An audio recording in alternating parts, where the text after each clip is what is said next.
Hey, welcome to Step 3 on your roadmap to resilience. I'm Dr. Jeff Donaldson, CEO of Preparedness Labs Incorporated, and the voice and the host of Inside My Canoe Head. Over 340 episodes on preparedness, building resilience, and just how to rock an incredible life. Hopefully you've enjoyed Step 1, where we talked about understanding the world around us and how it's framed in a disaster sense, and how modern society is essentially a collection of operating sectors of critical infrastructure. And then in Step 2, we talked about personal responsibility, right? Nobody's coming to help you does not mean people don't care. You have to arrive violently, which doesn't mean you're kicking in doors. It means you're arriving with the intent to do something about the situation around you. So understanding that, we get to the point of the so what. Okay, I get the world around me. I get that I'm responsible for it. What do I do in the face of disaster, calamity, chaos, and things that I cannot control that are impacting myself, my family, and the people for whom I'm responsible? What do I do? So often we've heard in disasters, the first part is if we step up at the 10,000 foot level, as we like to refer to it, and we talk about disaster risk reduction, which is the idea of where we bring together all of the major systems in the world. So think of the spheres of society, the corporations, the not-for-profit. We think about the community organizations, and we think about government and residents, and we bring them together to try to solve big picture issues.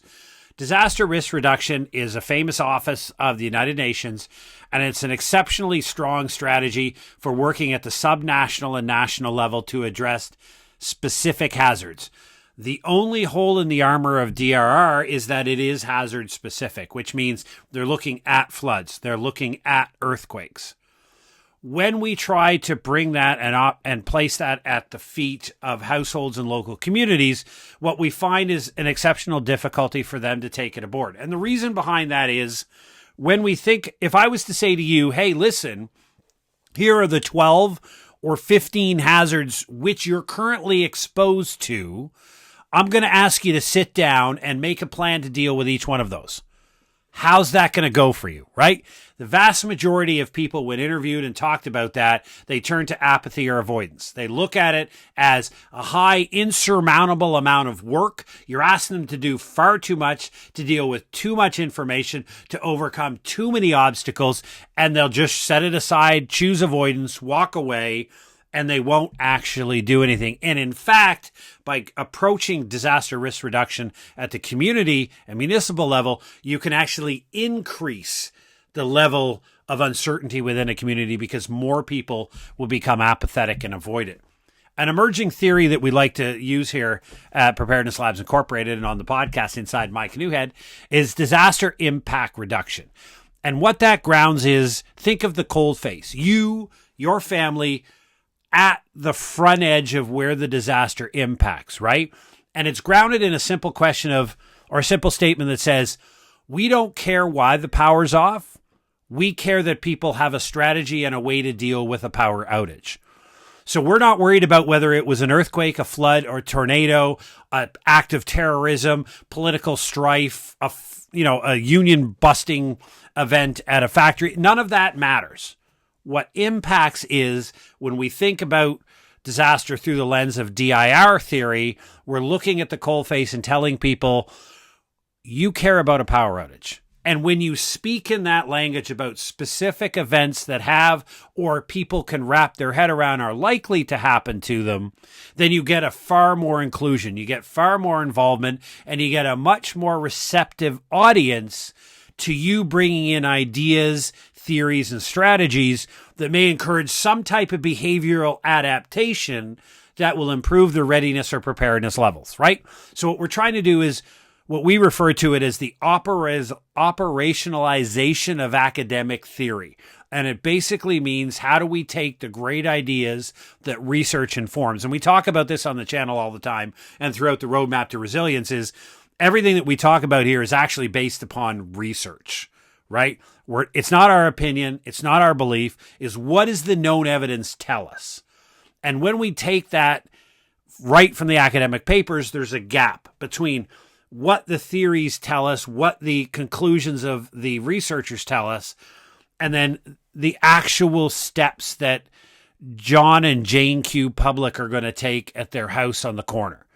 And so what we try to gap here, and this is the whole concept behind the roadmap to resilience, is that we're closing that gap, right? We're bringing those two things together.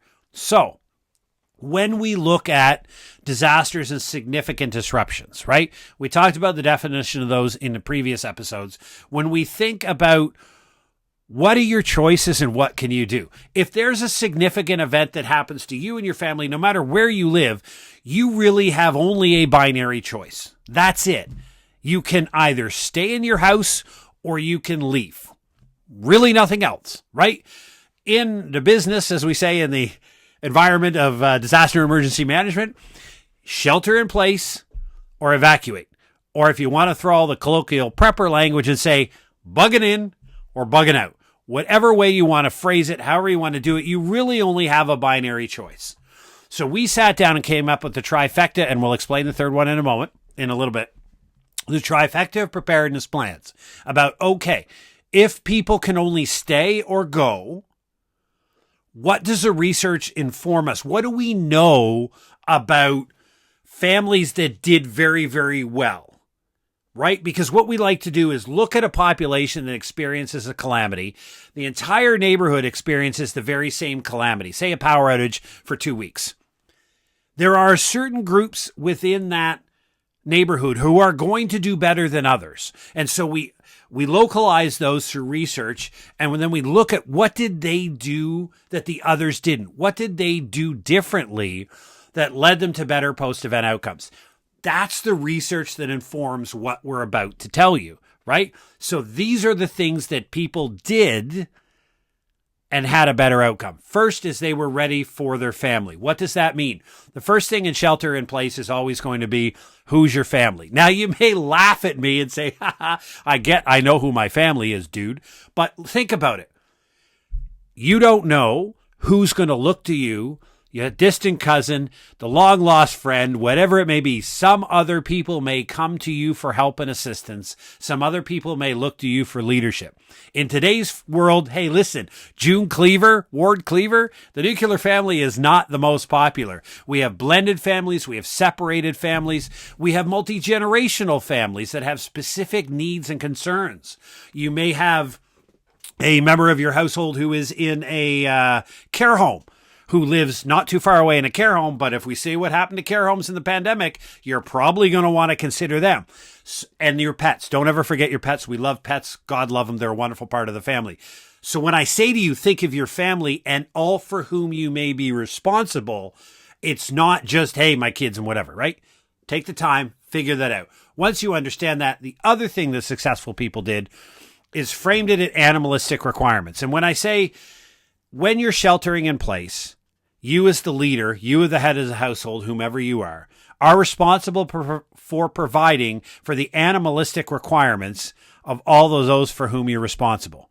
Animalistic requirements are shelter, food, water, health, safety, and security, right? I say animalistic because it goes back to our anthropological research that reminds us that humans are animals in the environment. We don't sit on top of the environment and own it. We are part of the environment, and we have the very same needs as the rest of the animal kingdom. Now, there's Maslow's hierarchy of needs, and you can go into the id principle, etc.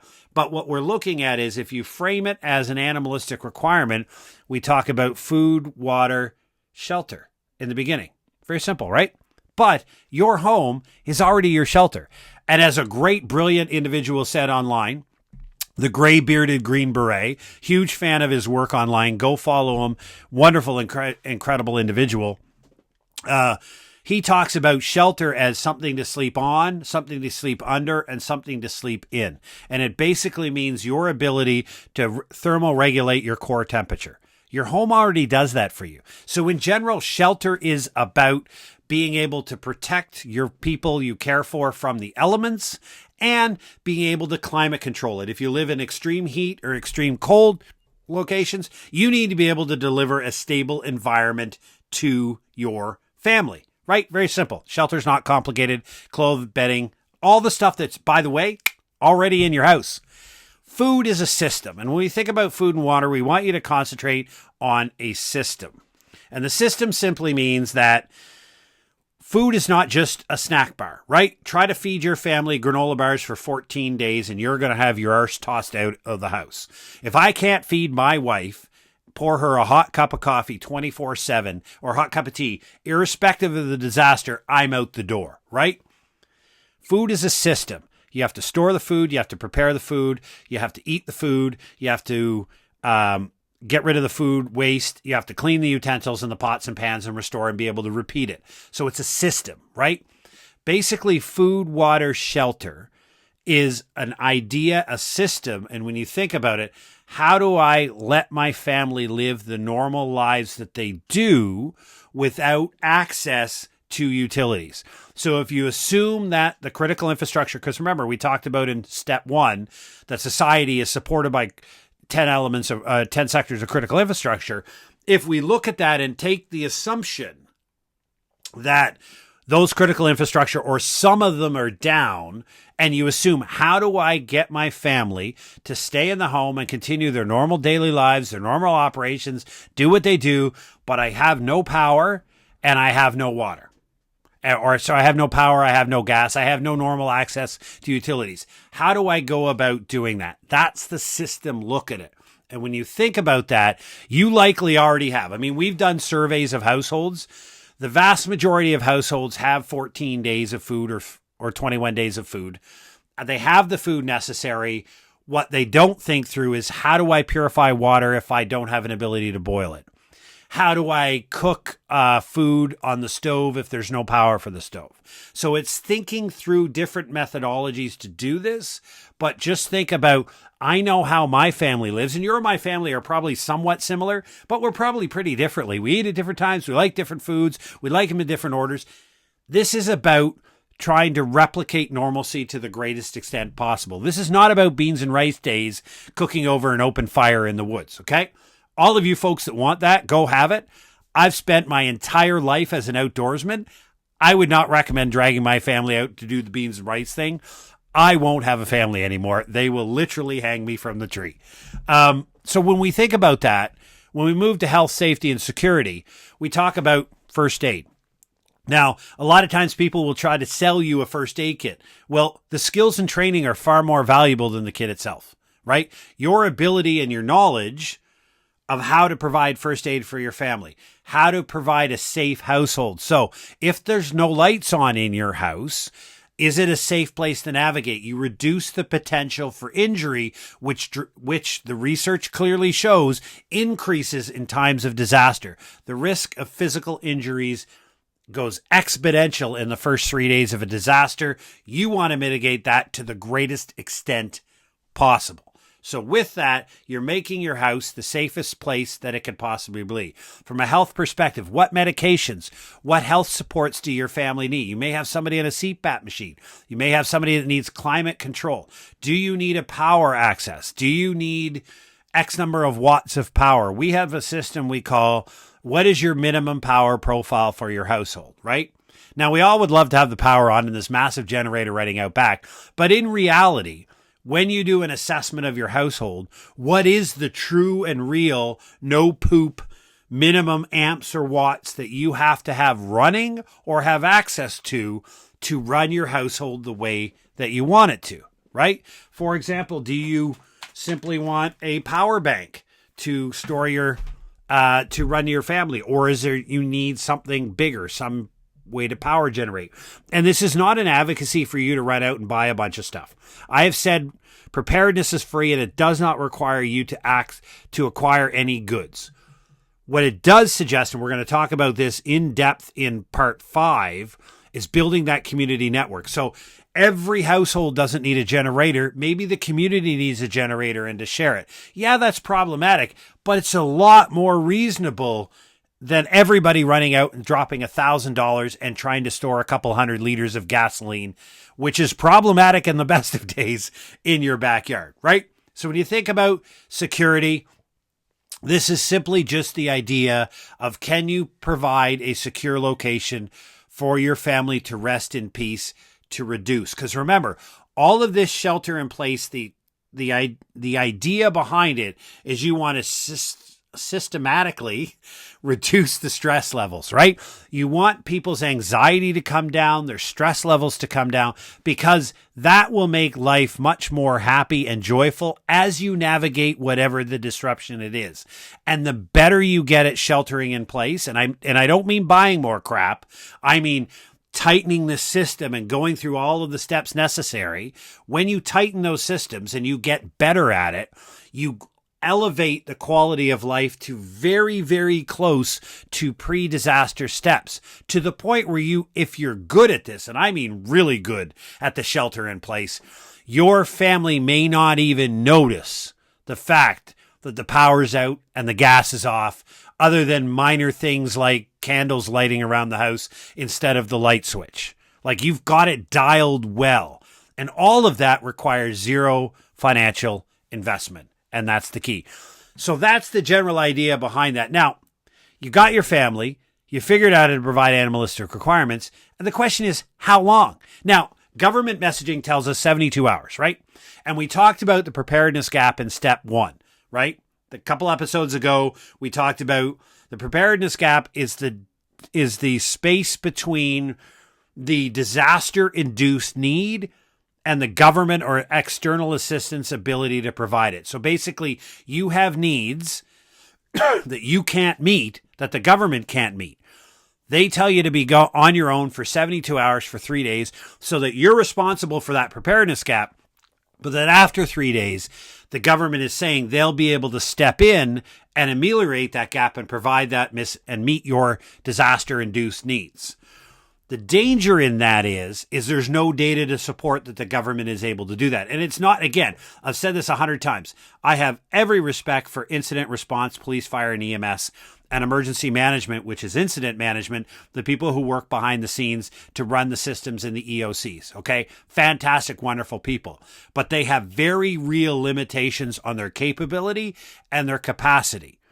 So we here in 2023 and 2024 at Preparedness Labs Incorporated did a study in North America and looked at a significant number of disasters and the critical infrastructure failures that correlated with them. So a disaster strikes an area, the critical infrastructure goes down, and what we looked at is the recovery timeline. So we looked at significant data for just North America, and we didn't look at the rest of the world.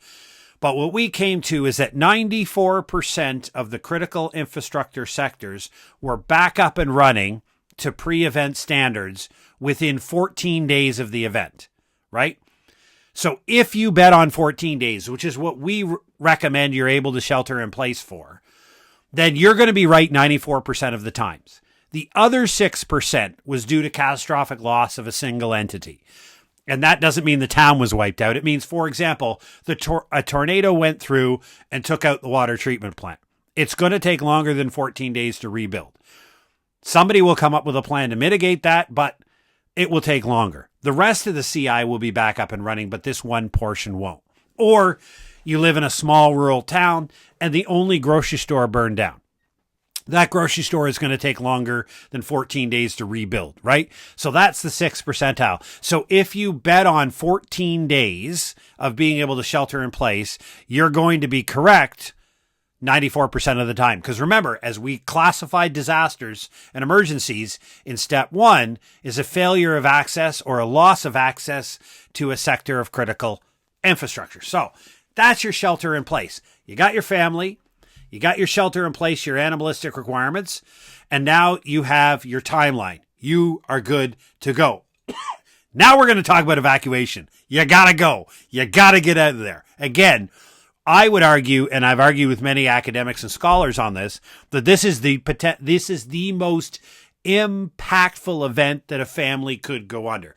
Without question, it is exceptionally hard and difficult for everyone to navigate through this. And it causes immense amount of stress having on short or no notice to grab what you can, jump in your vehicle and flee away from your home, not knowing if you'll ever see it again. And everything you own will be lost. So when we think about how do you do that better? How do you conduct an evacuation that has a higher degree of success? Success not meaning you get out of there, but success meaning your family evacuates through a process that has the best possible outcome, considering the fact that you may lose everything. 3 parts of this, my friends. First thing is destination.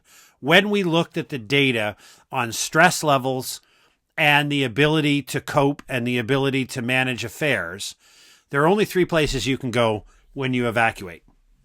One is to a community shelter. That's 200 beds in the hockey arena. You have 0 privacy, likely little or no internet. You're eating whatever food somebody else can provide for you. And at a very exceptionally high stress level. It's very difficult. Now, if that's all you have, that's all you have.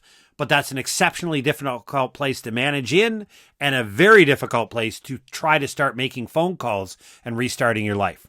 The second option you have is a hotel and your Motel 6, right? You're going to drag your family to a motel. Now, I love my family. Love them to death. Wonderful people. I do not want to be in a single hotel room with my family using one bathroom, eating takeout food for 14 days, trying to survive and figure out my life on hotel Wi-Fi. Number one, it is incredibly cost prohibitive. I got to pay increased rates because remember, it's capitalism. It's supply and demand. As the demand for hotel rooms goes up, so does the rate. And then we have to look at the cost of food. You're eating In-N-Out burgers and Chick-fil-A and McDonald's every day. Number one, you're going to feel like crap, and your visa's going to think you're having a tantrum. And very few people have that kind of disposable income to just rack up that kind of bill on short notice. Your other option, and the third option, which we recommend based upon the research that has been done on disaster evacuees, is going to a friend's place, a friend or a family member, a place, a basement of a house that you can go and you can crash in, where you'll be safe, you'll be secure, you'll be in a loving, friendly environment. Your animalistic requirements will be cared for. You're able to stay for a couple of weeks, and you have access to home Wi-Fi and internet, which is far less anxious and stressful for your family.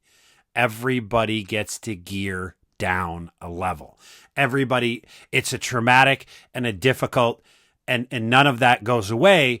But when you're in a calm, safe, and secure, well-fed, and friendly environment, you are far more successful in your efforts to recover. That's where the benefit comes from.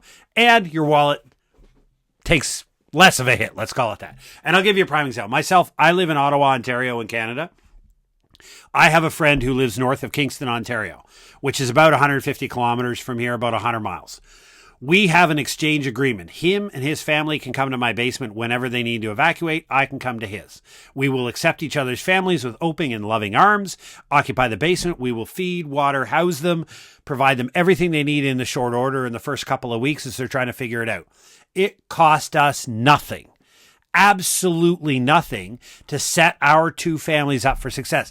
It's not like we're the best of friends and, our families get together every month. It's that we both have the ability to do this. We both understand that we're far enough apart that we won't likely be influenced by the same event, etc. So, have a place to go, a planned destination that doesn't cost you any money and is a safe and secure, friendly. Is it easy to do? Not necessarily. Might it take some time? Yeah, absolutely. Can you do it? Absolutely, everybody can. It just may take some people longer to find that arrangement and make that arrangement. The second part is, what do you take? Now, there's a plethora of bug out channels that tell you everything to pack and give you laundry lists. Here's what I'm going to offer. That's junk. Absolute junk. When we do the research and we tell people, what would you like to take? They give you a laundry list. That's usually about 3 garages fill, and it won't get into the car. I was a guest expert on Canadian Broadcasting Corporation's Marketplace show, season 51 or 52, the first episode, where we did evacuation exercises for 3 separate families. They didn't know that that's why we were there, and I was the disaster expert to give them commentary and grade it, etc. When people try to evacuate or evacuate their home on no notice with no planning, they don't end up taking what they want afterwards. When they reflect later, they wish they would have taken so many different things, and they probably weren't very happy with what they grabbed. So what the research informed us is, those that had better, less problematic, let's call it that way, less problematic evacuations had predetermined lists. So simply what the family did is went through an exercise of deciding what's priceless, what do we want to take, what do we need to take, what can we, all of that, what actually fits in our mode of transportation, which may include bicycles, whatever it may be, what actually fits in it, and then they write it down. And they write it down on a piece of paper and they put it in a safe location. Everybody knows where it is. So the theory behind this is, and this is what we were told by people, is that when they had to evacuate, they weren't making any decisions. All of the decisions were made in times of peace and calm. They simply executed a plan that they created for themselves, not somebody else's PDF form filler or junk like that, but exactly what they thought was important to them and that they knew would fit in their vehicle. Now, they admit about 80% of the material they still missed 20% that was on the list because of the chaotic nature of the evacuation, but they were far more accurate and far more happy with what they evacuated. So for an evacuation successful, they knew where they were going, they knew what they were taking, and the last part, and there's so much data behind this, it's incredible. Insurance is our greatest risk transfer that we have. The problem is that we did a study of disaster victims in 2024, or people affected by disasters, and very, very few of them had an intimate knowledge of the clause-by-clause limitations and exceptions that were in their insurance policy. The majority of people, and I'm sure you did it, and I've done this before too, if you have to get fire insurance to renew your mortgage, you go to a broker and you find the lowest cost compliant. The minimum cost you have to pay for the insurance policy that will provide you the minimum coverage that's required by your mortgage company, you buy it, you fire and forget, and you don't care about it again. The time you realize why it was cheap, why it was inexpensive, and why it was easy to get is when you realize the exclusions and the limitations contained within your policy, and you realize that after your house is lost. You're standing there realizing, I don't believe this wasn't covered. I don't believe secondary housing is capped at $1,500 when it's $3,000 a month for a similar housing in my area. Now I've got an additional $1,500 cost.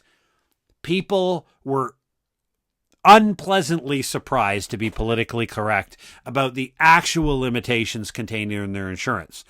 So the research and the data tells us unequivocally that you need to have an absolute, get better insurance, but the insurance you do have absolute intimate knowledge of the exclusions and limitations, what is not covered. And the last part is, what's your job? Because most insurance policies have a very simple set of requirements that you have to execute for your policy to be valued. What is your responsibility and your job under the contract you sign under your insurance policy when calamity happens, right? You have it. It exists. It's up to you to know this and intimately aware. When we put those three together, when we take the families that had a destination, so no matter what happened, they knew exactly where they were going when they evacuated. When they took and they had a list of exactly what they wanted to take with them. And they were intimately and exactly aware of what their insurance covered. They had far better outcomes, far less stressful experiences, less anxious, less follow-on mental health disorders, and they were able to set the next steps of their lives in an easier, calmer fashion than everybody else. It's about doing the things that cost you no money, but take time and investment so that your family has a better next step. That is the power of doing your two plans. Your stay, go, bug in, bug out, shelter in place, or evacuate. Use whatever nomenclature you want. But there's a third one. Trifecta of Preparedness plans was born from the data and research that we looked at for looking at the first two. And what we found embedded in the data is that people were answering questions and informing us that losing your job or losing their primary source of income was just as worrisome and just as concerning as losing their house to a fire. So people equated the pain and suffering and the worry and uncertainty that went with job loss as went with house fire. So then we went out and said, okay, we asked questions. How many people were ready to be fired? And very, very few, not zero, but very few had some type of reasonable strategy or idea what their world would look like when they got their arse handed to them at work, right? And I joke about that because that's an East Coast Canadian saying, getting your arse handed to you. But for example, my brother used to work in high-level executive, and it would happen a lot in white collar work. You'd show up on a Monday morning and you'd be met at the front door of the office tower at the building by HR and security. You're pulled into a side room. There's your box of your personal possessions. Here's your separation agreement. You're fired, gone, done. You had no idea. Or, for example, there's a plant fire. You work at a John Deere plant, for example, and it burns down on Saturday night, and you were supposed to go to work on a shift on Sunday. Guess what? You're not going to work, and I'm pretty sure your employer's not paying you, right? Or something like a pandemic comes along and fantastic people doing great work for healthy companies were fired on the spot due to no actions of their own. These are not people who are fired for cause. These aren't idiots who do dumb stuff at work and deserve to get kicked out the front door. These are really well-meaning, hard-working people who want to provide for their families who have a dramatic and immediate cessation of income. That, if you really look yourself in the mirror, I'm going to say is probably just as impactful as losing your house. So what's your strategy? What's your plan when you get fired? Because guess what? Every one of us lose their job. The job you're in right now, whatever you do, you will lose it. You will die, you will retire, you'll quit, or you'll get fired. Now, we all hope that we leave our current employment at a time and a place of our choosing, right? Nope. Doesn't always work out that way. So we offer to you that thinking through, this is not about taking a bunch of extra courses and things. This is you thinking through and coming up with a strategy of how do I pivot? Now, we're offering you, there are 3 ideas. The first idea is simply to execute your current profession in a different environment. Is there a different place I can go? I'm from the East Coast of Canada. It's traditional for a lot of workers to leave home for months at a time to find work elsewhere in North America to send money home to feed their families. Is that an available strategy to you? The second one is I'm going to pivot to a brand new industry. I'm going to do something absolutely out of the dark, new. Wow, that's crazy. And I've figured out it's going to take me 2 or 3 months of training to get up and running. So I know that my pivot strategy when I get fired is to go over and I'm going to start being an electrician apprentice because I know there's a demand or something specific to that. You've thought through the strategy. You haven't spent any money. You just figured out if I get fired, when I get fired, or if I get fired from my current job and I lose my employment, I got to go over here, right? Okay. How much training do I need? How much time is it going to get up and running? What do I need? Right? So now you say, hey, 3-4 months. Now I know how much emergency fund money I need because it's based upon an actual strategy, not some arbitrary number that somebody 3, 6, 12 months. What does that mean? And what is it based upon? I'm going to pause it with you, and I'm not a financial planner and I'm not a financial expert. I'm saying it makes logical sense and you're more than likely to adhere to it if your necessary emergency fund is tied to the amount of time it will take you to replicate your lost income. How much time to replace it? How much time to get into the new industry? And the third option that's out there for you is to do something innovative, right? Become an entrepreneur or to operationalize or commoditize a skill you have. For example, you may just be an incredible handy person, right? You could build a house, you could build a cabin, you could build a shed all on your own, but you work as an automotive mechanic, okay? Well, your garage burnt down. The owner's going to rebuild it. You're going to be out of work for 2 years before it gets rebuilt, permits and all of that. What are you going to do for 2 years? How are you going to earn an income? Because government assistance is only going to pay for a scant amount of your bills, and you don't want to live You don't want to look at your family and say, sorry, but you're going to have to live off government assistance for the next 2 years because I can't earn an income. You're going to want to say, I'm going to pivot over here and I'm going to start doing handyman work. I'm going to handy person work, handy woman work, whatever you want to call it, because I'm going to commoditize a skill I already have, something I'm really good at, something I'm passionate about, something. We often do them as side hustles, gig economy, that type of thing.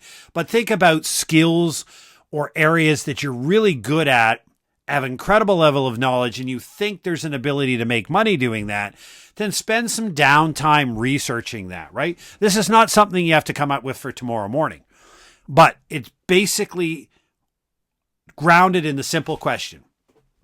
What is your strategy when you get fired tomorrow morning when you report for work? Your income ceases tomorrow. And again, disaster impact reduction. Remember, we don't care why. I don't want to debate the why. That's irrelevant. Your income ceases tomorrow morning. How do you intend to replace that lost income? That's the simple question. There are a myriad of ways you could do that. There's no right or wrong answer, but I'm going to offer to you having that strategy is incredibly valuable. And it surrounds and finishes out the trifecta of preparedness plans. If you have all three, your shelter in place to deal with a significant disruption. You have your evacuation to deal with the disruptions that's causing you to leave home and potentially lose. You have a disruption in your economic life. If you have all three of those dialed down tight, you're working on it regularly, and you're getting, as I said before, better and better at it. Not spending more money. No, you can't buy your way to preparedness. Sorry to all the people selling crap online, but you can't. The idea is, as you get better and better and you wire these plans tighter and tighter, you start to reduce your family anxiety. You become less worried about events you can't control because you have a logical strategy you created for you and your family for when that happens, right? But simple, very simple, doesn't cost you any money, is time and energy, is a little chat GPT or X-Grok or a little bit of Google searching around to find some ideas, talking with your neighbors and society. We're going to talk a lot more about this in step 5, about that really building the sense of community around preparedness and disaster resilience. But for now, creating that within your family, you're going to dramatically reduce your uncertainty. You're going to dramatically reduce the worry and the stress about things you can't control. And hey, look at the world around us. Politics, economic, cultural, ideological, family, and natural disasters are happening everywhere, which, my friends, is step 4 we're going to next, which is to talk about building your family's risk assessment. Understanding the risks you're exposed to, figure out which ones are high and really stressful, right? That's next. So thanks for listening to us. This was a one-take wonder. I have tons of fun doing this. Share this with as many people as you can. We're trying to provide the best possible non-apocalyptic, evidence-based, research-grounded education for people to build resilience so we all navigate these chaotic and idiotic times far better, have far less impact, and we have better post-event outcomes. Have a great day.